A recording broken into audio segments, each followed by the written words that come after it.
In today's video, we're exploring the idea of the New South, a vision for rebuilding the South after the Civil War through industry, small farms, and modern cities. We'll look at how the vision took shape, where it fell short, and how it impacted African Americans through disenfranchisement, segregation, and violence. Let's get started.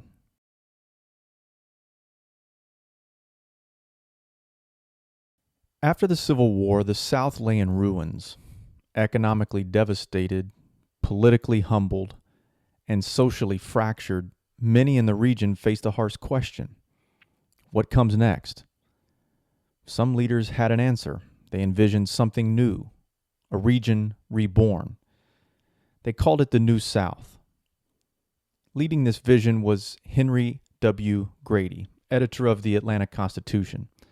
Grady believed that the South had to break free from its past, particularly the dependence on slavery and the plantation economy. The Old South, he wrote, rested everything on slavery and agriculture, unconscious that these could neither give nor maintain healthy growth. The New South, in Grady's mind, would be a perfect democracy, a place of small farms, bustling cities, and growing industries. It would no longer be run by the old planter aristocracy, but by hardworking citizens striving in a modern economy. And for a time, it looked like that dream might come true. Between 1880 and 1890, industrialization swept through parts of the South. Railroad trackage more than doubled. The Southern share of national manufacturing also doubled. Per capita income rose 21%. The number of cotton mills jumped from 161 to 400. Mill workers increased fivefold, and coal production, especially in West Virginia, soared from 5 million tons to 49 million. This was progress, but it came at a major caveat. In the bigger picture, the South still lagged far behind in the North. By 1890, Southern manufacturing still made up only 10% of the national total. The average income in the South remained just 40% of what Northerners earned. And while cities and industries grew in places, agriculture still dominated the Southern economy. But this wasn't the independent farming Grady had dreamed of. It was sharecropping and tenant farming, a system where farmers worked land they didn't own and paid landlords with a portion of their crops. By 1890, in Mississippi, only 38% of the farms were owner-operated. In South Carolina, that number was 39%. In Georgia, 40%. And in Alabama and Louisiana, 42%. For many, especially African Americans, this system became a kind of economic slavery, trapping families in generational debt.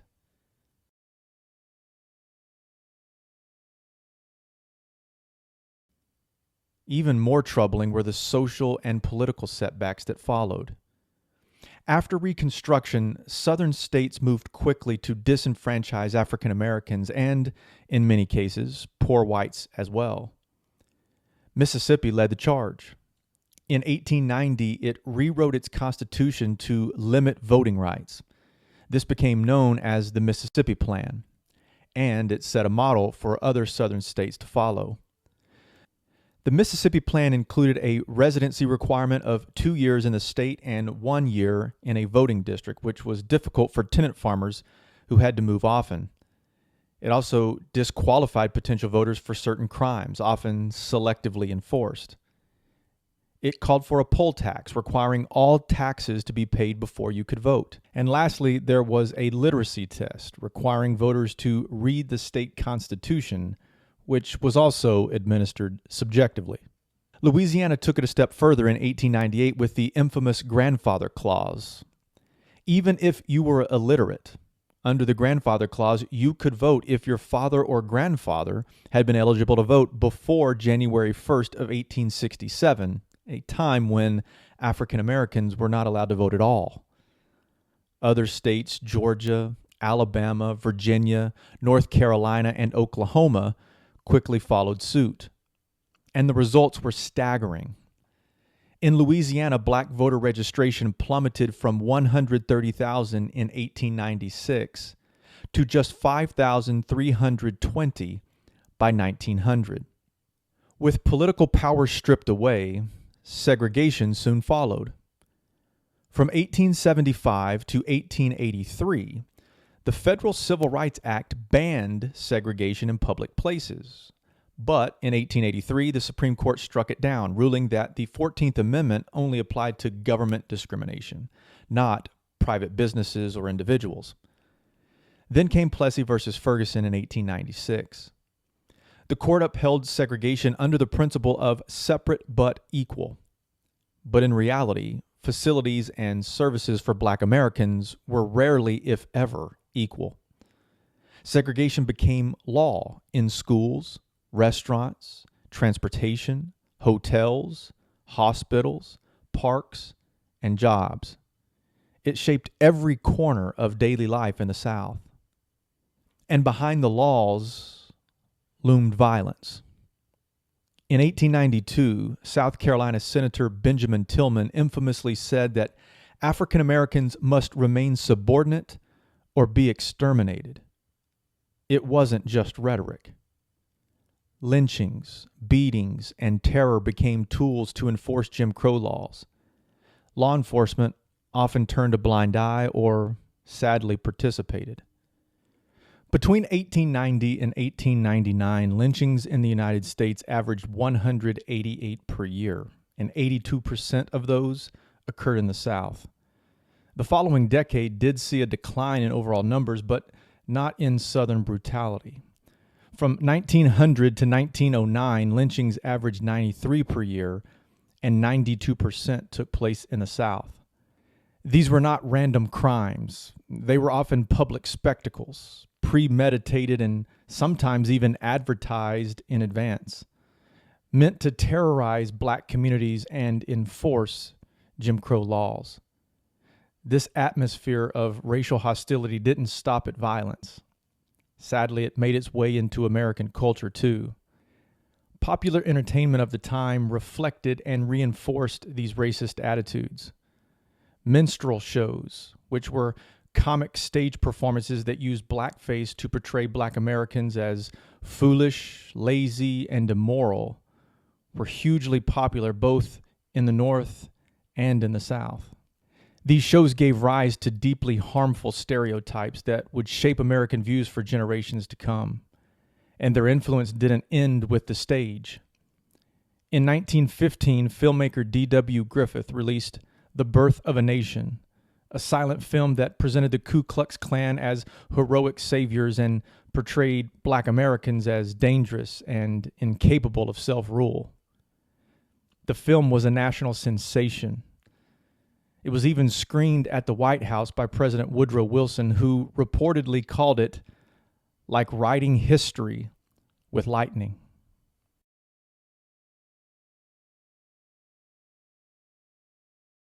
Despite the violence, segregation, and cultural discrimination, African Americans did not surrender their dignity or their future.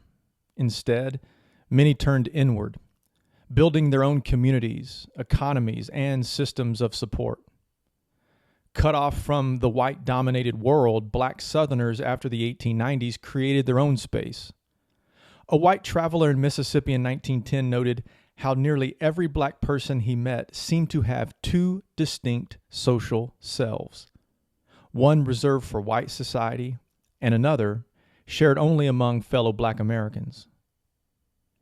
In these spaces, black churches served as the cornerstone of community life, not just for worship, but also for politics, education, and organizing. These churches nurtured racial pride, created opportunities for leadership, especially for men, and were often the one place where black voices could speak freely and lead. State-enforced segregation, ironically, also created a need and opportunity for black entrepreneurship. Segregated communities still needed goods and services, and black-owned businesses stepped in to meet those needs. This led to the emergence of a black middle class offering services such as insurance, banking, barbershops, funeral services, and hair salons. It was during this same era that Tulsa's Greenwood District, later known as Black Wall Street, was born. And alongside economic progress came cultural growth with social and fraternal organizations like the Independent Order of Oddfellows, which had over 400,000 African American members by 1904. Black women also played a critical role. Middle-class black women formed thousands of community service organizations or women's clubs across the South. These groups provided care for orphans and the elderly, supported single mothers, and offered child care for working women. In 1896, they united under a single banner to form the National Association of Colored Women, a national force for combating racism and segregation. And then there were the leaders, men and women who pushed for change in different ways. Ida B. Wells was one of the fiercest and most outspoken voices of the era. Born into slavery in Mississippi in 1862, Wells became a journalist and a fearless crusader against lynching after 3 of her friends were murdered by a mob in 1892.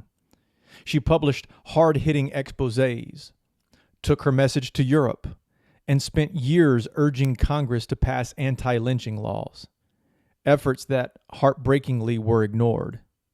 She also helped found the NAACP in 1909 and fought for women's suffrage. But Wells wasn't alone. 2 other towering figures emerged in the fight for black advancement: Booker T. Washington and W.E.B. Du Bois. Washington, born into slavery in Virginia, believed the key to progress was economic advancement. He encouraged black Americans to learn trades, build businesses, and slowly earn respect.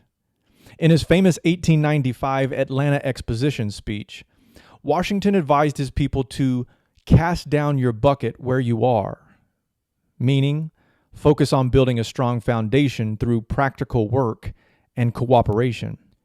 But not everyone agreed.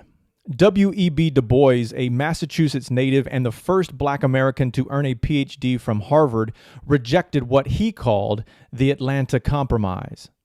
Du Bois insisted on immediate and full civil rights. He believed education should produce leaders and thinkers, not just workers.